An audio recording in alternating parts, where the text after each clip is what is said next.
primeiro, nós vamos estudar o verso 11, mas vamos ler também o 10, só para a gente se situar aqui na porção onde nós estamos. 1 de Pedro, capítulo 1, verso 10 e 11. Portanto, irmãos, procurai fazer cada vez mais firme a vossa vocação e eleição, porque fazendo isto, nunca jamais tropeçareis, porque assim vos será amplamente concedida a entrada no reino eterno de nosso Senhor e Salvador Jesus Cristo. Amém? Vamos orar, vamos pedir que Deus fale conosco. Cada um faça a sua oração, por favor. Apresenta a Deus o desejo da sua alma, de que Deus fale com você nessa pregação, nessa ministração da palavra. Chama pela misericórdia de Deus sobre a sua vida. Pede ao Senhor que trabalhe na sua mente, no seu coração, através da palavra de Deus nessa hora. Toca nossas vidas aqui, Senhor. Ministra sobre nós Tua presença e a revelação da Tua palavra. Somos crentes sérios, Pai. Somos de fato homens e mulheres de Deus. Perfeitos nós não somos, mas nós não estamos brincando com o Teu nome, não estamos brincando com a Tua palavra, nós não estamos brincando com a Tua obra. Nós queremos que o Senhor nos treine nesse caminho, nos instrua nesse caminho. Nós queremos Te dar alegrias, meu Pai, queremos cultivar essa comunhão que nós temos contigo, queremos demonstrar com a nossa obediência e a nossa reverência o valor que nós damos a essa oportunidade que o Senhor nos concede. Por isso eu te peço, fala conosco agora, doce e poderoso Espírito de Deus, ministra o nosso entendimento e a nossa alma, para que sejamos, ó Deus, edificados na Tua palavra, para a glória do Senhor, em nome de Jesus, amém. Por favor, se acomode no seu lugar. Então nós partimos sempre desse texto que está aqui no versículo 10, onde o apóstolo Pedro está colocando diante dos cristãos essa necessidade de um empenho cada vez maior para um resultado que está bem delineado aqui, bem determinado aqui. Então fica mais simples para a gente dar ter uma noção se o nosso empenho está sendo suficiente. Por quê? Porque esse empenho que a palavra de Deus está requerendo vai gerar um resultado. Se esse resultado está presente, e se está, eu sei que está na minha vida, e se não está, eu sei que não está na minha vida, então por aí eu vou saber se eu estou me dedicando o suficiente ou não. É muito importante nós estarmos muito atentos à maneira como o apóstolo apresenta o ensinamento. Porque chega um determinado ponto da nossa caminhada com Deus em que a gente não deve mais necessitar de alguém nos empurrando, de alguém nos cobrando, de alguém pegando no nosso pé, de alguém marcando para nós, como é que é, vai na igreja, não vai na igreja, como é que é, vai se comprometer com a obra ou não vai, como é que é, vai assumir logo a fé cristã, vai logo se dedicar à obra de Deus. Não, chega uma hora que a gente já teve tempo suficiente para dar uma resposta e ter consciência da resposta que a gente está dando. Porque às vezes a gente está dando uma resposta, mas a gente mesmo não quer assumir que é essa a resposta que a gente está dando. A gente quer dar a impressão de que não, mas esse seu jeito de viver a fé cristã, isso não é um jeito de uma pessoa que está... Não, eu estou decidido sim, mas não é o que parece. Não, mas eu estou. Não, se eu estou, eu estou. E se eu estou, eu não disfarço isso. Chega um ponto da nossa experiência com Deus em que nosso desenvolvimento, nossa maturidade tem que dar demonstrações muito claras, muito objetivas, porque a nossa experiência com Deus, ela vai num crescendo, ela começa num patamar de absoluta falta de entendimento, de conhecimento, mas ela vai subindo de degrau, ela vai crescendo, ela tem que ir aumentando. A nossa experiência com Deus tem que seguir nesse dinamismo. Porque as circunstâncias da vida diária vão exigir de nós uma fé cada vez mais robusta, uma convicção cada vez mais firme, porque a fé de todo mundo é provada. Quando a minha for, se ela não estiver robusta, o que vai acontecer comigo? Eu vou naufragar na fé. Eu vou perder a maior, a mais feliz oportunidade que Deus já me deu na vida, que é de viver nessa terra como uma pessoa que serve a Jesus Cristo. Mas a fé robusta, ela não é sorte, ela é resultado de esforço. Por isso Pedro está dizendo aqui, cada vez mais, procure cuidar disso, ser cada vez mais firme, tua decisão por Cristo e teu compromisso com a obra de Cristo, na tua vida e através da tua vida. Chega um tempo em que você não pode mais depender de alguém estar te empurrando. Você tem que saber qual o valor disso para você. E se tem valor para você, prioridade absoluta. Quando Jesus Cristo fala no Sermão do Monte, buscai primeiro o reino de Deus, Ele sabe que a gente não começa assim. Mas chega um ponto da nossa caminhada com Ele, que a gente tem que conseguir entender, não realmente. Se eu buscar as coisas espirituais em primeiro lugar, Ele falou que as outras coisas vêm junto. Então eu já entendi como é que é a matemática do Senhor. Se eu realmente priorizar que a glória de Deus se manifeste na minha vida, no sentido de me dar os livramentos, as libertações e as bênçãos que eu necessito, mas não só isso, que a glória de Deus também se manifeste através da minha vida, que as pessoas vejam diferença em mim. Se eu perceber o quanto que isso de verdade abençoa a minha vida, coloca a minha vida nos trilhos da prosperidade, nos trilhos da paz, nos trilhos do crescimento espiritual, de tudo que eu possa desejar de bom. Mas se eu estiver na contramão disso, não adianta eu querer esse resultado. Não adianta eu, em oração, usar palavras bonitas, emocionadas, dizendo, eu queria tanto crescer, meu Deus, eu queria tanto ter uma fé mais robusta. Palavras, só palavras. Porque se é o que eu quero mesmo, Pedro está dizendo, você está esforçando para isso acontecer. Você está atento, você está alerta, você está disciplinado nisso. Você está percebendo por qual gargalo que essa firmeza está vazando, está indo embora da sua vida. É uma pessoa que eu acabei de conhecer, um relacionamento que eu acabei de estabelecer, é até um emprego, que Deus abriu uma porta maravilhosa e eu consegui, mas agora não sobra força, não sobra ânimo, eu não tenho mais força para estar na casa do Senhor por causa dessa bênção que Ele me deu. A gente sabe, a partir de que ponto, a partir de que momento, de que acontecimento, eu perdi o pique, o ritmo que eu estava servindo ao Senhor. Às vezes as pessoas na nossa casa percebem que nós perdemos o ritmo e tentam dar um sinalzinho para a gente, mas a gente é tão arrogante, a gente é de tão duro coração, sempre prontos a receber um elogio, mas com muita dificuldade de receber uma crítica, um puxãozinho de orelha, que na grande maioria das vezes é o que a gente mais está precisando. Mas a gente não é receptivo a essas coisas. E a pessoa, quando fala, vamos preferir acreditar que ela está com a intenção de nos abençoar. Ela está nos dando um alerta, que é para ver se a gente acorda enquanto é tempo, enquanto nos esvaziou de tudo, enquanto dá para reagir. Ou então a gente vai dizer, é porque você não conhece, fulano não falou com essa boa intenção, não. A intenção era me lavar a cara, era me humilhar, era me... Não, ainda que seja, mas o que me interessa nesse momento não é a intenção com que a pessoa falou, é o conteúdo que a pessoa falou comigo. A gente fica tão focado nesse negócio de, eu só vou aceitar dependendo da intenção com que você falar. A intenção da pessoa não é problema meu, é problema dela. O que é problema meu é o que foi dito. Tem fundamento? Então eu posso pegar como bênção para mim, ainda que não foi dito para me abençoar. Mas se tem fundamento, eu tenho que ter humildade de escutar. E saber que aquilo ali pode me acordar daquela letargia, daquela apatia que eu estava, deixando a coisa ir de qualquer jeito. E vida cristã não vai de qualquer jeito. Se eu tenho um projeto, se eu tenho um propósito na minha vida com Deus, se essa visão é para estar estabelecida na minha vida até o último dia da minha vida, então eu não posso descuidar disso. Isso não pode ir de qualquer maneira, porque é uma construção. E a gente não constrói de qualquer maneira, a gente constrói alinhadinho. E é isso que o apóstolo Pedro está dizendo. Então ele está falando, se eu me dedicar cada vez mais a ter essa firmeza, essa convicção de quem que eu sou um servo de Deus.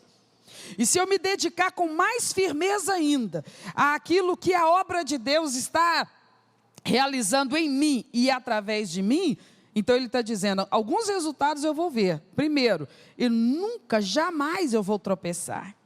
Não significa, como nós vimos na semana passada, não enfrentar dificuldades, também não significa não pecar em nada, porque isso é fora da realidade, mas significa que nenhuma preocupação ou nenhuma tentação será tão forte ao ponto de me desligar da fé, de me fazer perecer na fé, de me fazer esborrachar no chão na fé, ao ponto de me tornar irrecuperável.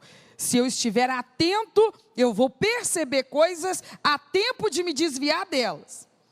E se eu estiver atento, ainda que eu não consiga me desviar de tudo, eu saberei reagir em tempo para recuperar o que aquilo estava tentando roubar de mim. Alguém está entendendo? Isso aí é uma necessidade permanente de atenção com a nossa própria estrutura espiritual. Como é que eu estou? Como é que eu deveria estar? Então é arregaçar as mangas e fazer a coisa acontecer. Porque todos os recursos já estão liberados para nós. Eu estou sentindo que eu estou tão desanimado, antes eu orava mais. O que eu tenho que fazer então? Me aconselha. Eu olho para mim mesmo, eu digo, nossa, eu ando espiritualmente tão desanimado. O dia de ir para o culto, eu fico, inventando um monte de desculpa para largar para lá. Eu não era assim. O que você acha que eu devia fazer? Ele falou assim, eu serei achado de todo aquele que me buscar. Eu estou esvaziando da presença de Deus. Aí eu vou falar assim, coitadinha de mim. Não, minha filha, dá seu jeito. Porque todo aquele que buscar vai encontrar. Mas quem não busca, não encontra mesmo não. Irmão, você está indo para a igreja? Ora por mim. Tá, com certeza. Eu te encontro lá e a gente ora junto. Eu por tu e tu por mim.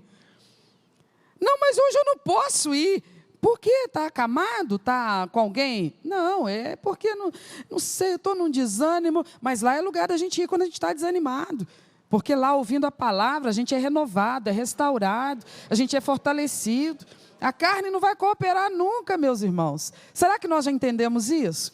A carne não vai cooperar nunca. Ela não vai facilitar a nossa vida, não. Por isso que o apóstolo Paulo falava a respeito dele mesmo, numa linguagem assim muito, muito incisiva. Ele falava assim, o que eu faço com a minha carne, a minha naturezazinha aqui? Eu subjugo o meu corpo, eu escravizo ele é obrigado a obedecer a Jesus Cristo. Aí a gente fala assim, isso é fanatismo. Não, isso aí é pulso consigo mesmo. Isso é disciplina.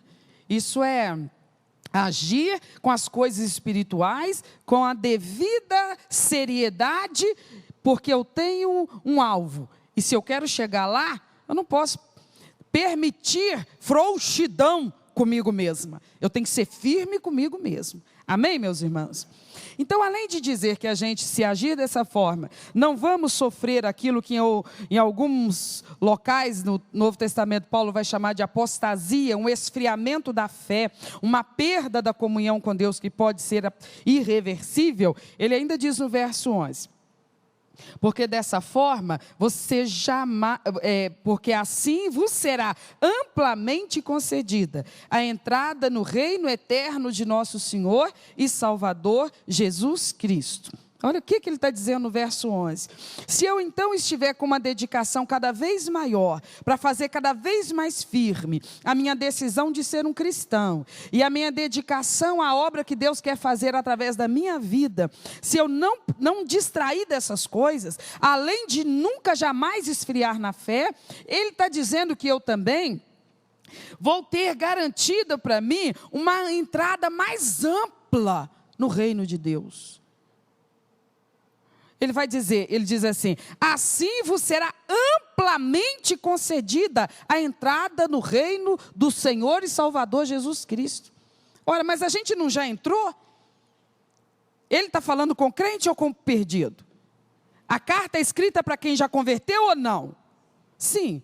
Então ele está falando para essas pessoas, se você for essa pessoa que se dedica cada vez mais, a permanecer cada vez mais convicto de que é um cristão, é uma pessoa de Deus, e vai se dedicar cada vez mais a, com seriedade, cumprir o chamado de Deus na sua vida, você vai ter liberado para você, muito mais amplamente, a tua entrada no reino de Jesus Cristo, teu Salvador. Isso nos faz entender que existe uma plenitude que ainda não foi alcançada por aquele que já está no reino de Cristo Salvador. porque ele está se dirigindo a todos aqueles que já eram cristãos. Então esse acesso ao reino de Cristo eles já tinham. Mas Pedro está falando, tem alguma coisa que você ainda não acessou nesse reino de Cristo. Ah, mas então quando ele me convidou para a conversão, quando o Espírito Santo providenciou que alguém pregasse para mim, quando ele através daquela pregação clareou a minha mente e as trevas foram dissipadas e eu discerni que eu precisava me render a Jesus Cristo, nesse momento eu não nasci de novo, nesse momento eu não fui regenerado, nesse momento eu não tive entrada no reino de Cristo? Sim, mas Pedro está dizendo, você agora está dentro, mas você ainda não foi no profundo desse reino. Você ainda não avançou no que esse reino tem para a sua vida. Ah, não, mas então você está querendo falar, Pedro, daquela experiência que só vai ser possível na eternidade, quando não tiver mais detido nesse corpo, nessa natureza humana. Sim, mas não só isso. Porque ele está falando da manifestação atual do reino de Cristo na terra. E a manifestação atual do reino de Cristo na terra é o reino da graça. É o reino que permite que pecadores como nós, que ainda que nascemos de novo, ainda que estamos regenerados, nós ainda somos pecadores. Nós ainda falhamos, nós ainda erramos. Tiago escreve a sua carta, ele fala, nós erramos em muitas coisas. E eu sei disso, e você sabe disso. Quantas coisas você já errou hoje? Não precisa contar não, mas dá uma investigada aí, eu também vou fazer minha investigação aqui. Foram poucas? Nós erramos só no diazinho de hoje, desde o minuto em que nós despertamos pela manhã, até esse momento que chegamos à casa do Senhor. Foram muitas ou foram poucas vezes que nós falhamos? Em pensar, em falar, em sentir, em fazer, em deixar de fazer. Nós erramos todo dia, nós erramos o tempo todo. Embora sejamos novas criaturas, embora a nossa conversão seja uma coisa sincera, mas há alguma coisa em nós que ainda não foi transformada, que é essa natureza humana, que ainda pode cair em pecado, em erro, em falhas. Então o reino no qual eu entrei hoje pela conversão é o reino da graça de Deus, que está apresentado na face da terra e aberto a todas as pessoas. Porque Paulo escrevendo a Tito, ele diz que Deus quer que todos se salvem. A Timóteo, se não me engano, ele diz que o prazer do Pai, o desejo do Pai é que todos se salvem. João registra as palavras de Jesus Cristo e Jesus diz, Deus amou o mundo de tal maneira, amou o quê? O mundo inteiro, que deu o seu Filho para salvar quem? O mundo inteiro. Então esse reino de graça foi apresentado para mim e para você. Ele recebe pecadores, ele aceita pecadores. Glória a Deus, por isso que nós estamos do lado de dentro, porque se esse reino de graça exigisse perfeição e impecabilidade, eu não poderia entrar, você não poderia entrar. Não significa que ele é condescendente com o pecado, apenas significa que ele sabe que nessa etapa da experiência dele conosco e nossa com ele, ele não estabeleceu a nossa glorificação. Então eu só posso servir a ele nesse estado de limitação humana, de falibilidade humana, mas ainda assim, ele me convida a entrar no seu reino de graça e ele providencia uma quantidade que eu ainda não consegui acessar, de revelação e manifestação dessa graça, dessa misericórdia, que provê para mim, pecador, recursos, favores, estruturas, que justamente por eu ainda ser um pecador, eu careço. Recursos, estruturas, que sem as quais eu vou lidar com essa caminhada no reino da graça com muito pouco progresso. São recursos invisíveis, espirituais, sobrenaturais, que quem não acessar vai ter um cristianismo medíocre, sempre, sempre e sempre. É por isso que Pedro está dizendo, se Deus olhar aqui para dentro dessa casa hoje, e encontrar pessoas que estão se esforçando cada vez mais, para levar diante de Deus um cristianismo concentrado, substancioso, sólido, firme, e sabe, sem espaço para dúvidas, para ficar paquerando com o mundo, de vez em quando passeando lá fora, não, uma coisa centrada, uma coisa, sabe, rigidamente estabelecida. Ora, não tenha dúvidas, o Espírito do Senhor simplesmente vai pegar essa pessoa pela mão direita e vai ir introduzindo o santuário adentro, na presença do Todo-Poderoso, para que essa pessoa acesse outros níveis, outros patamares, aonde é possível se apropriar de recursos espirituais que serão essenciais para seu poder de dar testemunho do Evangelho, para sua habilitação para testemunhar de Jesus nessa terra, para o exercício dos dons, dos talentos, dos chamados ministeriais que Deus lhe deu. Pedro está dizendo, se você demonstrar diante de Deus, que já saiu daquela fase em que precisa ficar, a pessoa tem que ficar te estimulando, te adulando, te implorando, te espetando, para você não desviar, para você não desanimar, para você ir para a casa do Senhor, para você levar a sério a vida de oração, levar a sério a vida de adoração, para você lutar firmemente contra os seus próprios pecados, para você ter foco na tua própria santidade. Quando nós conseguirmos vencer essa etapa do cristianismo, do nosso cristianismo, quando nós chegarmos à maturidade cristã, quando nós chegarmos ao estágio em que nós não somos mais meninos inconstantes, necessitando o tempo todo de alguém para nos ver se a gente reage. Fala alguma coisa aí para ver se eu reajo, canta alguma coisa aí para ver se eu reajo, me promove aí uma vigília, uma noite inteira de oração para ver se eu reajo, me ajuda aí, põe a mão na minha cabeça, ore por mim para ver se eu reajo. Isso fez parte da minha formação, da sua, todos nós passamos por essa etapa. Ninguém nasce forte, nada nasce forte. Mas a gente tem que ir avançando, tem que ir largando para trás essas etapas iniciais. Porque isso faz parte da fase pueril da vida cristã, da primeira infância da vida cristã. Chega uma hora que quem mora com a gente não dá conta mais de ficar espetando, empurrando, insistindo, implorando. Vamos, pelo amor de Deus.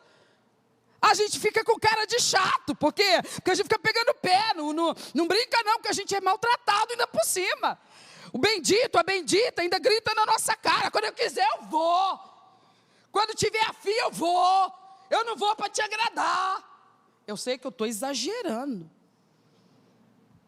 me desculpe, eu estou exagerando, fazendo uma caricatura aqui bem berrante, porque isso não acontece. Isso não acontece. Pessoas que têm noção de Bíblia, de Jesus na cruz, pessoas que têm noção de Pentecoste, Espírito Santo dentro da igreja, pessoas que têm noção das providências de Deus em seu favor, não trata Deus com esse descaso, com esse desprezo. Não deveríamos fazer isso, não é, meus irmãos?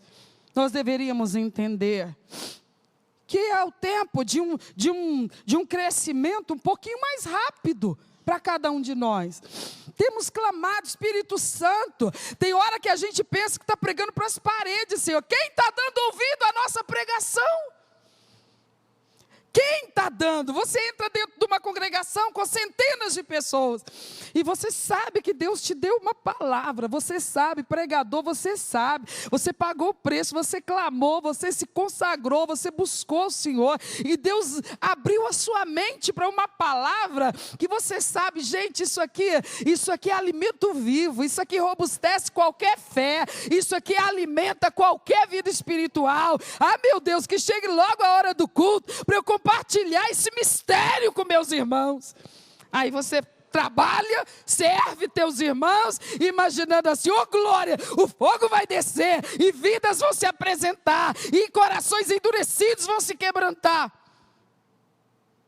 Acontece? Glória a Deus, acontece. Com todos? Infelizmente não. Infelizmente não. E nós deveríamos estar preocupados, cada um consigo mesmo, e eu. Que resposta eu tenho dado? Qual que é a minha sensibilidade espiritual? Qual que é a minha capacidade de absorver a presença de Deus? Porque eu te falo sem medo de errar. Ele está aqui agora.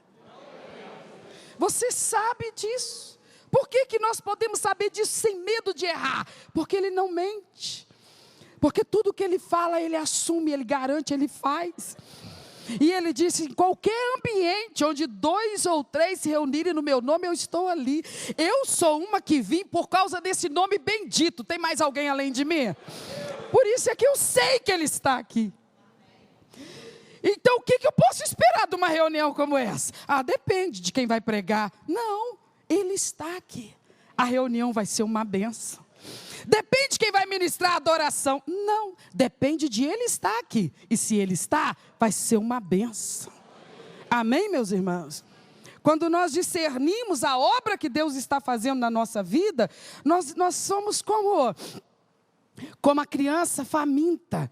Sabe, a fome, ela nos consome, nós queremos mais, nós queremos sempre mais. Nós estamos despertados. Nós não somos despertados um momento ou outro, nós vivemos despertados. Deus fala conosco o tempo todo. Nós estamos lá cuidando das nossas obrigações diárias e o Espírito de Deus está clareando a nossa mente sobre algum assunto, sobre algum problema na nossa casa, no nosso trabalho, na nossa saúde, sobre algum aconselhamento que nós vamos precisar dar. O Espírito de Deus em nós o tempo todo, para a glória de Jesus Cristo nosso Senhor. Então Pedro está falando de uma coisa que eu espero que o Espírito Santo nos faça entender nessa noite. E a gente vai examinar o que Paulo disse a respeito disso. Está na carta que ele escreve aos Efésios, capítulo 3. Eu vou ler apenas o versículo 16 ao 19.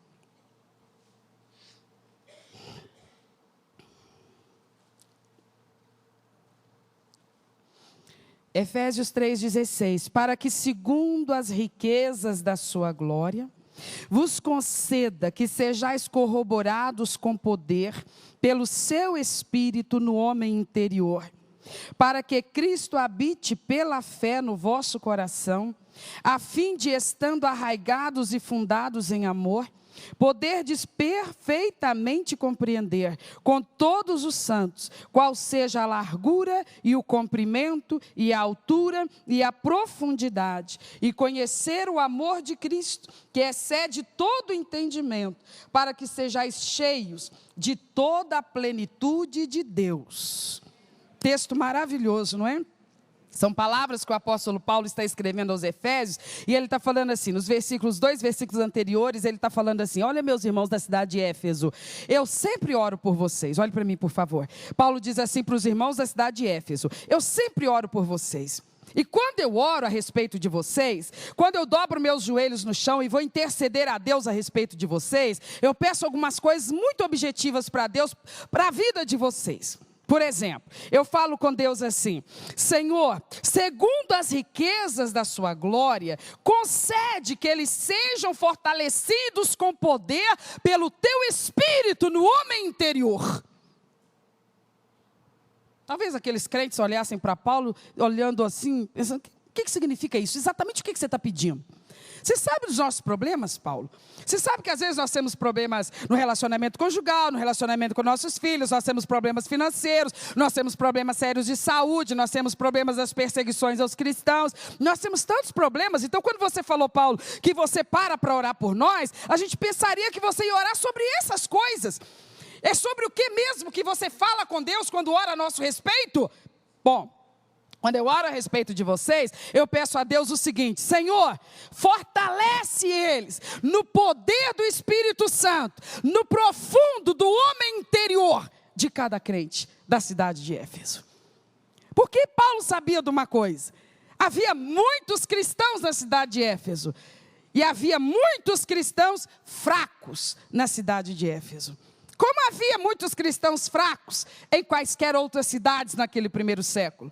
Como há muitos cristãos fracos em tudo quanto é lugar que você procurar na face da terra nos dias de hoje. Tem cristãos fortes, tem cristãos fundamentados, estabelecidos. A fé deles já é uma fé inabalável. Já é uma fé preparada. Quando as situações ficam naqueles reveses, quando as tempestades vêm, quando tudo parece que virou de perna para o ar, eles mantêm firme a sua confiança. Deus está no controle. Deus é que dá a última palavra. Eu confio no Senhor. Se for a hora de eu morrer, quem vai me matar não é esse câncer, é o meu Deus. Porque se não for a hora de eu morrer, pode vir esse câncer e mais 10 câncer que eu não morro. Porque quem está no controle da minha vida é o Senhor. Não vacila, não estremece diante de um Golias, de um gigante. Essa pessoa é forte na fé, na convicção de que sabe com quem está lidando, nas mãos de quem a sua vida está depositada. Lê a Bíblia, conhece a Bíblia, crê na Bíblia. Tem experiências com Deus, avançou na sua experiência, não começou assim, ninguém começa forte. Mas esse crente, ele é um cristão que está focado em se tornar um cristão forte. E ele sabe que isso significa aproveitar as oportunidades adversas da vida. Porque é na dificuldade que a gente cresce. Porque é na hora da dificuldade, do aperto, do teste, da provação, que a gente cala a nossa alma, obriga ela a sossegar. A gente diz para a gente mesmo, eu poderia abrir a minha alma para angústia agora. Qualquer um ia me entender. Eu poderia abrir a minha alma para o desespero agora. Qualquer um me daria razão. Mas eu digo para minha alma, espera em Deus. Minha alma se aquieta e espera em Deus. Às vezes há os problemas, a ruminação, os pensamentos meramente humanos querem tomar a minha mente no momento de provação, de teste, de preocupações, de problemas reais, de fadigas reais. E eu observo, eu tenho que vigiar os meus pensamentos, porque eu não posso permitir que a minha mente me traia e que sejam os meus pensamentos o gargalo por onde a minha confiança vai ruir, vai se escoar.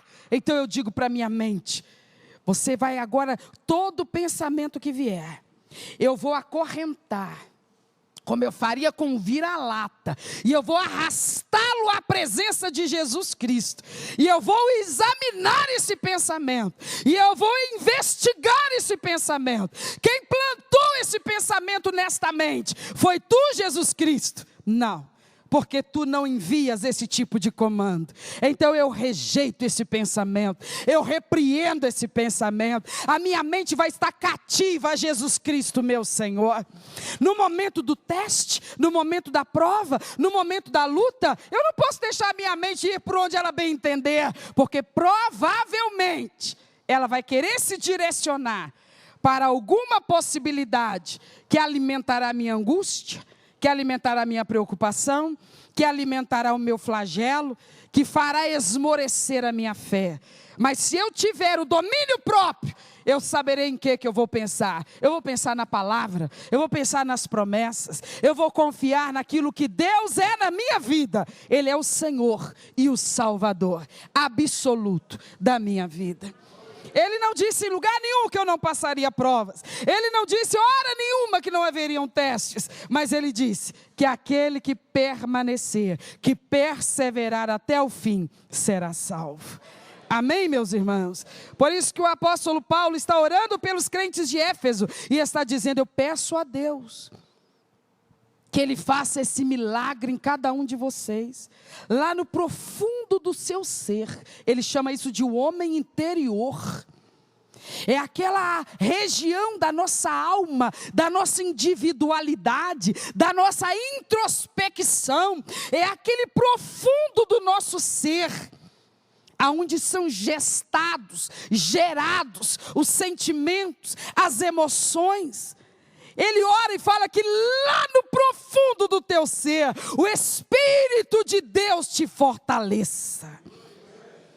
Para que de lá flua esse vigor, esse ânimo, essa confiança, que você não vai fingir que tem, ela vai estar plantada aí dentro de você.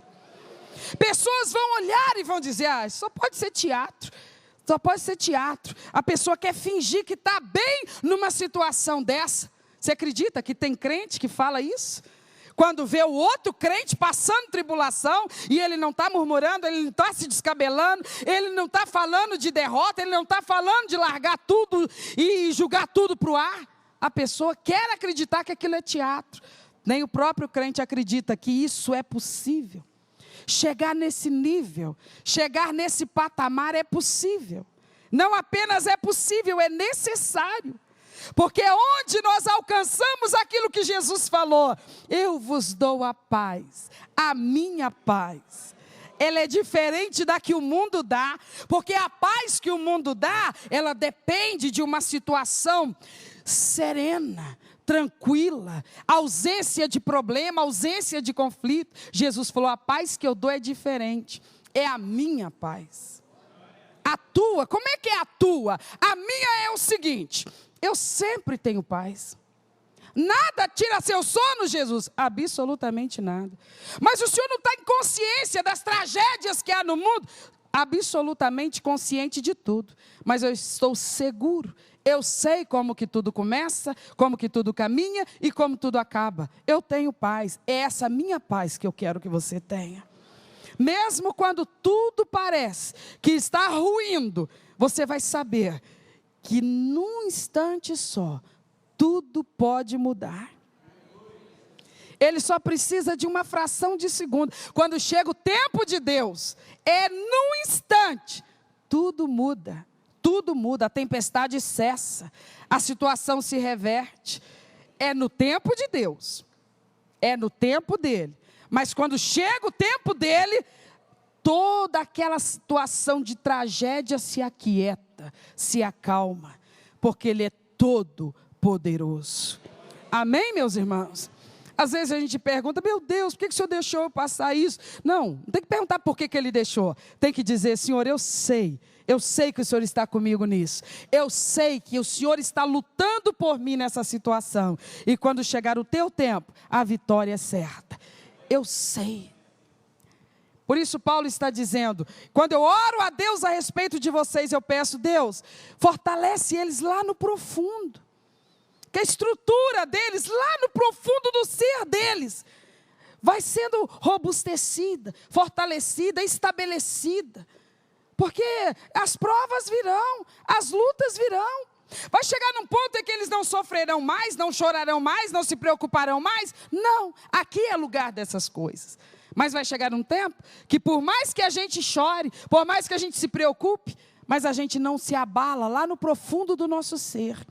A gente sabe, meu Deus, tu vem em meu socorro, tu me sustenta com a força do teu braço, até que passem as calamidades.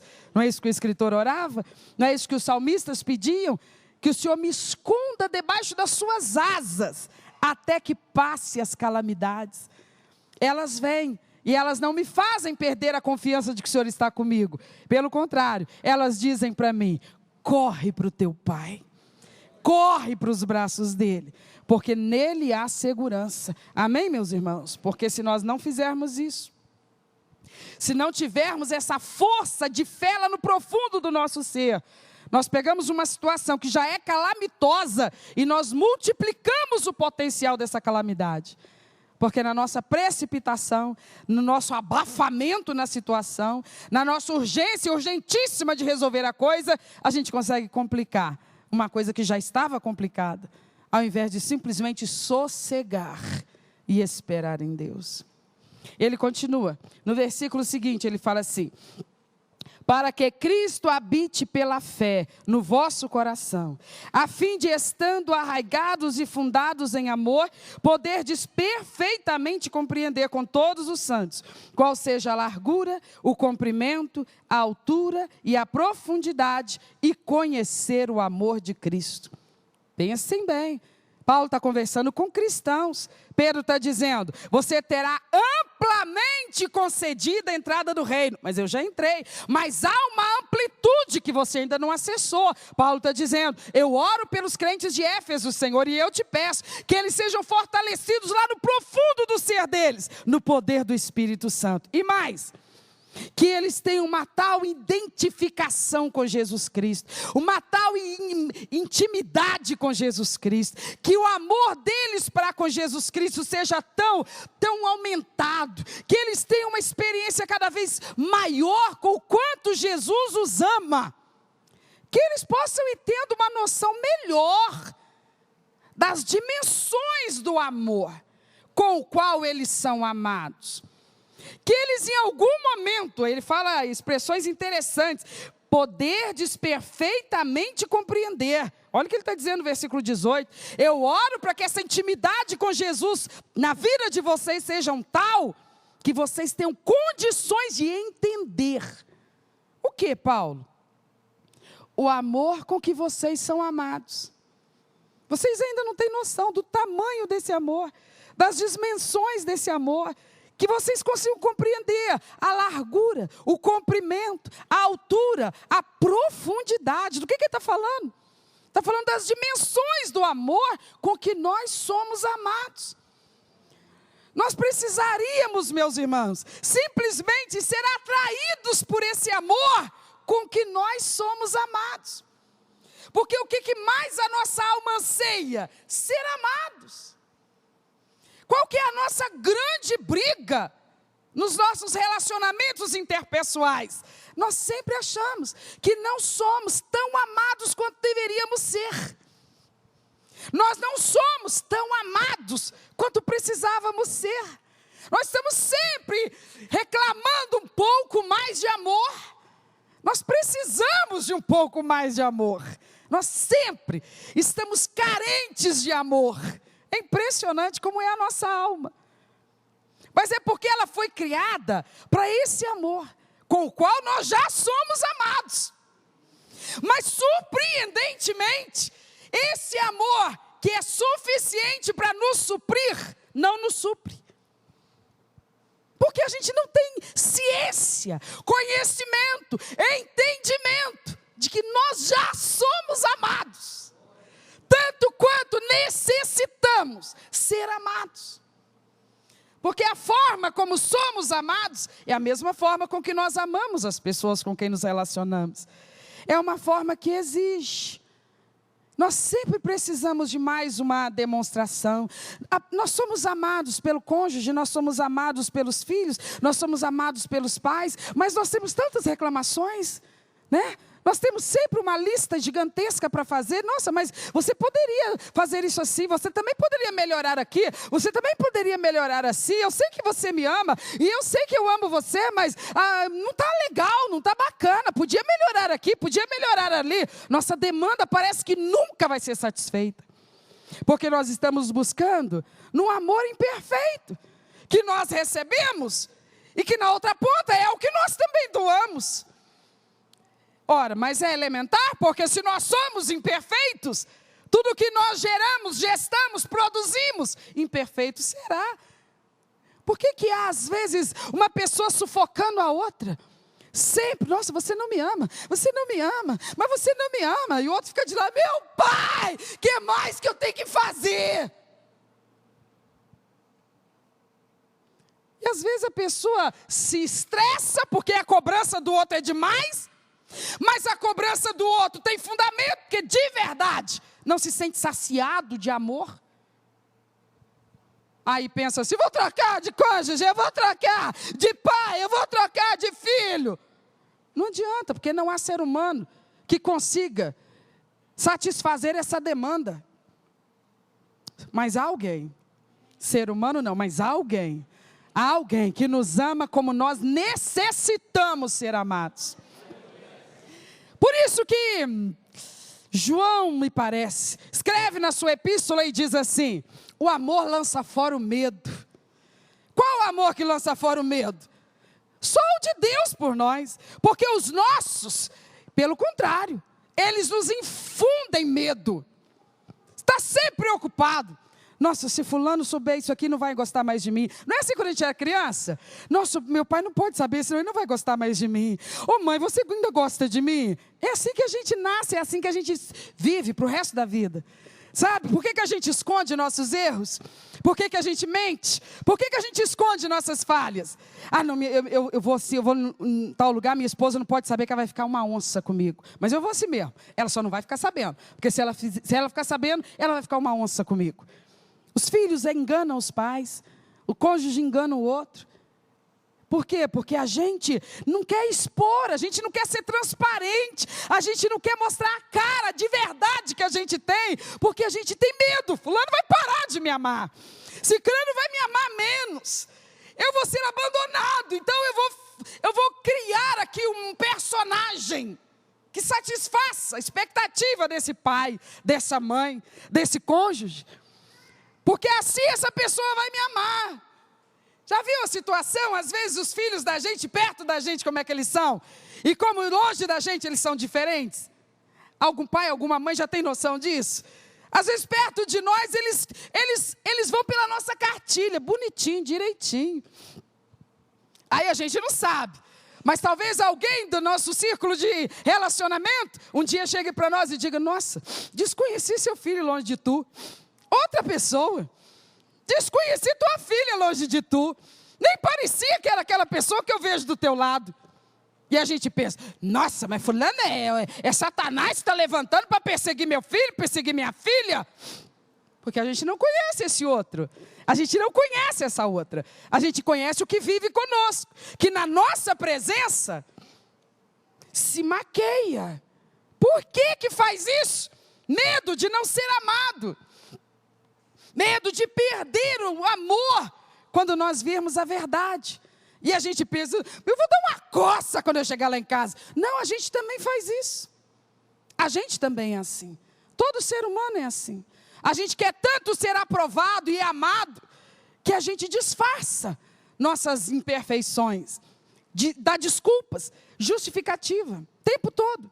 Quando a gente é pego em flagra, num erro, numa falha, a gente não vem logo com aquelas palavras maravilhosas na boca dizendo: eu admito e eu peço, me perdoa. Não, isso aí vai levar ainda algumas décadas para sair. Por enquanto é a fase da justificativa. Não, mas você não sabe por que isso aconteceu. Não, mas você não sabe por que eu fiz isso. Não, mas você não me entende por que eu fiz isso. E a gente não assume, porque a gente quer salvar um pouquinho, alguma grama, algum milímetro daquele amor. Aí o apóstolo diz assim: o verdadeiro amor lança fora o medo. Como assim? É porque não adianta eu disfarçar nada para ele, ele já sabe tudo. Não adianta, para ele eu não disfarço, eu disfarço para os meus pais, eu disfarço para o meu cônjuge, eu disfarço para os meus líderes na igreja, eu disfarço para o meu patrão, eu disfarço para o meu pastor. Mas para ele sabe exatamente tudo. Não adianta eu botar uma roupa de grife, não adianta eu botar uma maquiagem que faça, como é que eles chamam hoje em dia? A transformação. Não adianta nada, não adianta. Máscara, não adianta nada. Ele sabe exatamente. Ele sabe exatamente. Ele sabe exatamente. Aí o que eu esperaria dele? Que ele simplesmente me repugnasse. Pelo contrário, ele quer me atrair a ele. É por isso que o amor dele não me deixa com medo. Sabe, ele conhece nossas imperfeições, ele não vai exigir perfeição para me amar, ele me ama conhecendo todas as minhas imperfeições. Então nós não precisamos temer, ser verdadeiros, porque quer a gente confesse ou não, ele já sabe, quer a gente admita ou não, ele já sabe, quer a gente arrume um monte de justificativas ou não, ele já sabe a verdade sobre nós.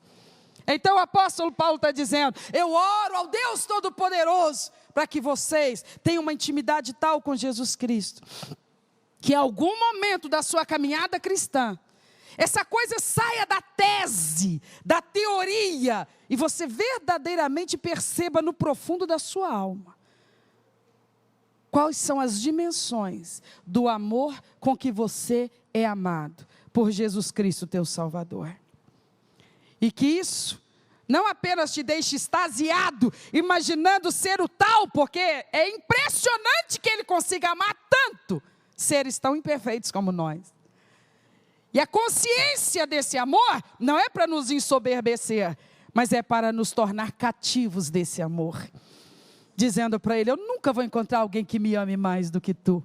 Então eu vou dedicar essa vida que o Senhor ama tanto, eu vou entregar ela para o Senhor, ela é tua. Eu vou entregar ela para mais o quê? Quem me ama como tu, então eu sou do Senhor. Porque em ti a minha alma se preenche, se satisfaz. Amém, meus irmãos? Se nós cristãos tivéssemos essa experiência que Paulo está pedindo para os Efésios, nós teríamos menos dramas nos nossos relacionamentos. Nós exigiríamos menos no sentido de querer perfeição do outro. Nós saberíamos, eu sou amado sem oferecer perfeição. Não é que a gente vai concordar com coisa errada, não é que a gente vai passar a mão na cabeça de coisa errada, mas nós vamos entender o ser humano. Todos nós estamos no mesmo barco, imperfeitos. Precisamos ser solidários e entender que há possibilidades de muita melhora, mas se nós tivermos o estímulo certo, a cooperação, a solidariedade, que o Espírito do Senhor esteja falando ao nosso coração nessa noite.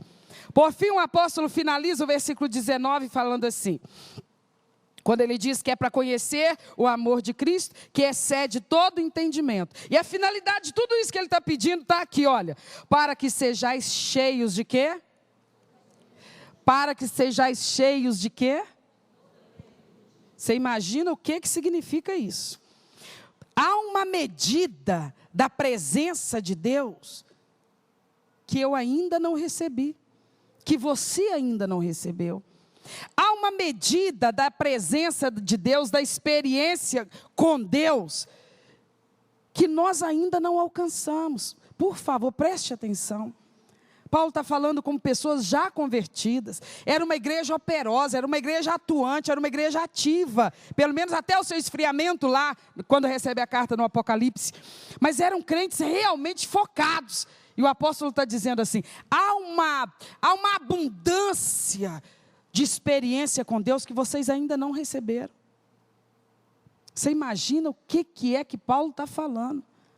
Nós ainda não recebemos. Já não é maravilhoso o que nós já temos? Alguém poderá dizer, não, mas isso aí deve ser a respeito lá da glória. Não, a respeito da glória ele ainda vai falar. Por enquanto ele está falando da vida aqui na terra. Há uma plenitude de Deus que eu ainda não tenho. Alguém mais além de mim confessa isso? Há uma quantidade da presença de Deus que ainda não chegou na minha vida. Há uma abundância, há um transbordar, há uma porção que eu ainda não recebi. Paulo está dizendo, eu clamo a Deus que vocês recebam. Que o Espírito Santo coloque uma curiosidade dentro de nós aqui nessa noite. Há uma experiência que eu ainda não tive. Há um lugar onde eu ainda não cheguei. Há um degrau que eu ainda não acessei. Você tem quanto tempo de convertido? Responde para você mesmo aí. Fala a verdade, se de um tempo para cá a gente não deu uma acomodada. A gente deu uma acomodada. A gente pensa assim, não, eu quero sentir a presença de Deus no culto. Aí sentir a presença de Deus no culto significa o quê? Às vezes se emocionar e chorar. Às vezes sentir vontade de dançar, de gritar, de falar em línguas estranhas. Ô glória, fui no máximo. Posso ir embora que eu estou cheinho. Isso tudo é muito válido. Mas Paulo está falando de mais do que experiências que sejam demonstradas com essa efusividade emotiva. Ele está falando de alguma identificação com Deus. Sabe, eu imagino que seja um nível de convivência com o soberano, com o santo, com o poderoso Deus, onde nós sentimos que realmente nós podemos amar o que Deus ama. E nós podemos aprender a odiar o que Deus odeia. Nós podemos ver tudo através dos olhos dele, da ótica dele. Perceber o valor nas coisas que ele diz que tem valor.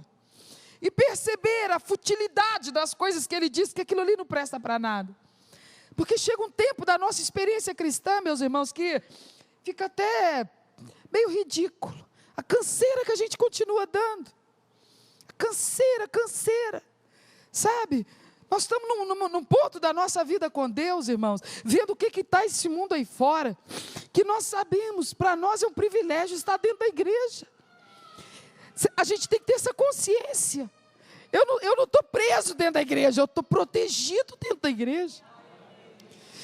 Deus não é aquele carcereiro que me proíbe de desfrutar a vida, não. Ele é aquele Deus amoroso que me protege dos perigos da vida.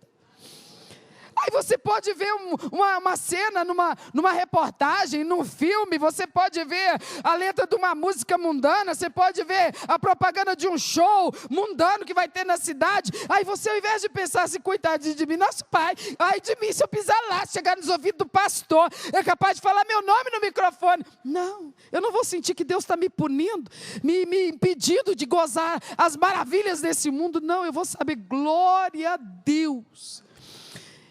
Eu estou protegido na presença do Senhor. Você olha, a porta está aberta, você não está com o pé amarrado no banco da igreja. E você diz, não, mas eu estou aqui porque é aqui que eu quero estar. Mas começou lá, exposição, no parque de exposição, os melhores artistas do Brasil estão bombando agora, entrada gratuita, e você diz, nem se vier cantar na minha porta, debaixo da minha janela, eu vou falar assim, dispenso. O quê? O povo vira semana, acampado lá para conseguir um lugar na fila, e tu está dispensando, e eu digo com a maior serenidade do mundo, isso aí não enche meus olhos. Mas que mundo que tu vive, filho? Eu vivo no mundo da glória, no mundo da graça, no mundo do poder de Deus, da presença de Deus. Sabe o que eu gosto? Eu gosto de orar em línguas, eu gosto de jejuar, eu gosto de falar com Deus nas madrugadas, eu gosto de ler a Bíblia. Se você falar isso, as pessoas vão chamar o SAMU e já falar já atrás a roupa que amarra o doido, porque isso é loucura. E nós vamos dizer, então eu louco sou. Porque aquilo que vocês veem tanto valor, pagam ingressos caríssimos, enriquecendo cada vez mais esses artistas, deixando de suprir a despensa das suas casas, aquilo em que vocês investem o suor do seu rosto, para ver aquele bando de gente, sabe, se apresentando com suntuosidade, olhando vocês com o nariz arrebitado, não leva um centavo meu. Ah, mas tu leva teu dízimo para a igreja. Eu levo 10% porque é 10% que ele pede. Que se ele pedisse os 90%, eu ficava só com os 10%. E eu te garanto que dava conta e ainda sobrava. Porque eu sei com quem que eu estou lidando. A plenitude de Deus, eu preciso disso na minha vida. Eu não posso acomodar, eu às vezes oro a meu próprio respeito e falo, meu Deus, são tantas décadas servindo ao Senhor, pode ser que eu acomodei, me ajuda, Senhor, tem alguma coisa que eu ainda não alcancei, e é para experimentar nessa vida, não é lá não, porque o que é para experimentar lá, está sendo acumulado lá, mas o que é para viver aqui, eu quero, eu necessito. Fica de pé no seu lugar, nós vamos orar. Nós vamos orar e nós vamos clamar. Pedro está dizendo, para que seja amplamente concedida a tua entrada no reino do teu Salvador. Fecha os teus olhos. Pensa na vida com Deus, pensa na experiência com Deus. Nós temos falado repetidamente nas oportunidades que temos de pregar. Não imagine que se você focar nessas coisas espirituais, você vai ficar no prejuízo. Lembra do que Jesus falou, primeiro o reino e as outras coisas serão acrescentadas. Eu não estou te falando de coisas terrenas, de coisas temporais, eu estou te falando de coisas eternas, de coisas espirituais. Não fique imaginando, mas eu queria escutar, era sobre coisas terrenas. Mas elas estão embutidas nessa pregação. Porque se nós priorizarmos as coisas do reino, as coisas terrenas virão junto. Porque Deus tem prazer em cuidar de nós. Ele é um Pai zeloso, Ele é um Pai misericordioso. Feche os seus olhos agora e comece a orar e a pedir, Espírito Santo, me dá esse coração que se alegra com a Tua presença. Desperta lá no profundo do meu ser essa sede por Ti, essa sede por Ti, essa fome de Deus. Me ajuda, Espírito Santo, porque eu não consigo isso sozinho, me desperta lá no profundo do meu ser. Ore pelo Teu despertamento, ore pelo Teu avivamento. Não imagine que está bom do jeito que está. Há uma plenitude que ainda não chegou na minha vida, que ainda não chegou na tua vida. Olha para Jesus, autor e consumador da tua fé. Acredite na obra do Espírito Santo, no profundo do teu ser. Dá-nos mais de Ti, Senhor. É a oração que fazemos nessa noite, Pai. Mais de Deus em nós, mais da presença do Senhor, mais da alegria dessa presença, inundando a nossa alma. Nós queremos ter tanta intimidade contigo, tanta comunhão contigo, tanta liberdade contigo, que o Senhor possa falar conosco e nós discernir a Tua voz, qualquer que seja a hora do dia, qualquer que seja o assunto. Ministra, Espírito Santo, toca nossas vidas, Senhor. Somos vasos do Senhor, vidas escolhidas por Ti, separados por Ti, para viver para o Senhor. Então eu te peço nesta noite, ministra na nossa vida isso, permita-nos uma entrada amplamente no reino do Senhor. Leva-nos além. É maravilhoso demais o que o Senhor já tem feito em nós. É maravilhoso demais poder contar as experiências que nós temos tido. Nós temos tido experiências maravilhosas. O Senhor tem nos permitido, Pai, experiências maravilhosas. Mas nós não podemos viver das experiências passadas. Nós precisamos do novo de Deus, a novidade de Deus, o novo patamar, o novo degrau. Ó Santo Deus, ó Santo Deus, ó Santo Deus, ó Santo Deus. Tu és o amado da minha alma, Tu és o amado da nossa alma. Preenche o nosso ser,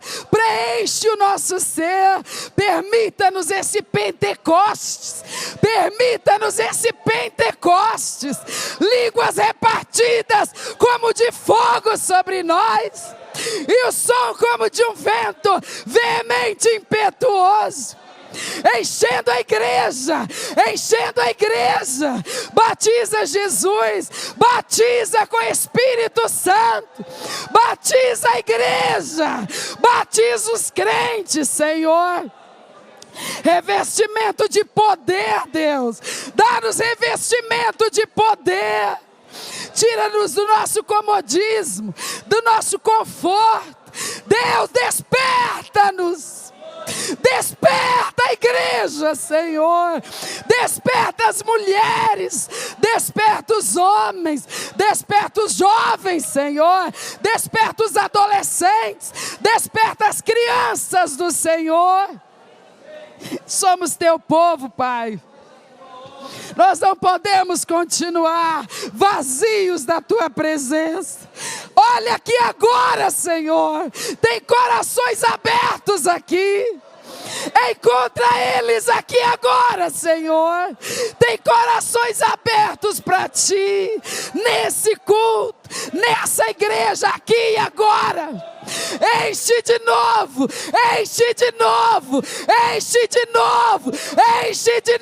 Senhor. Derrama a Tua unção aqui,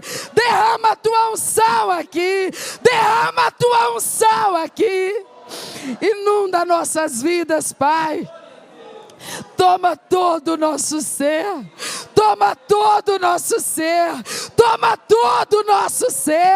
Espírito Santo,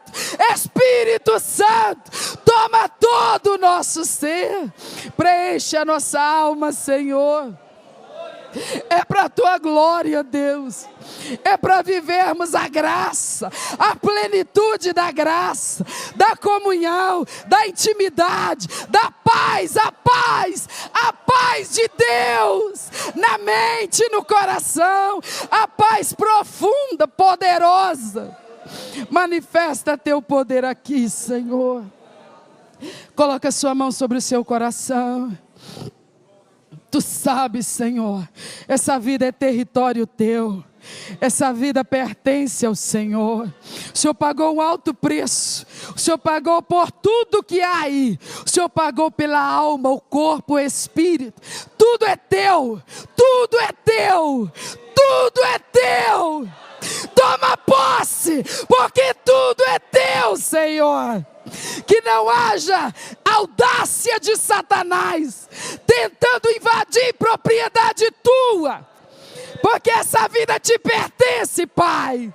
Tem a marca do sangue, tem a marca da aliança, tem o selo do Espírito. A obra de Deus está estabelecida nessa vida. Então concretiza teu propósito, Pai, para a glória do teu nome. Vamos aplaudir e adorar o Senhor. Pastor Roberto, aleluia.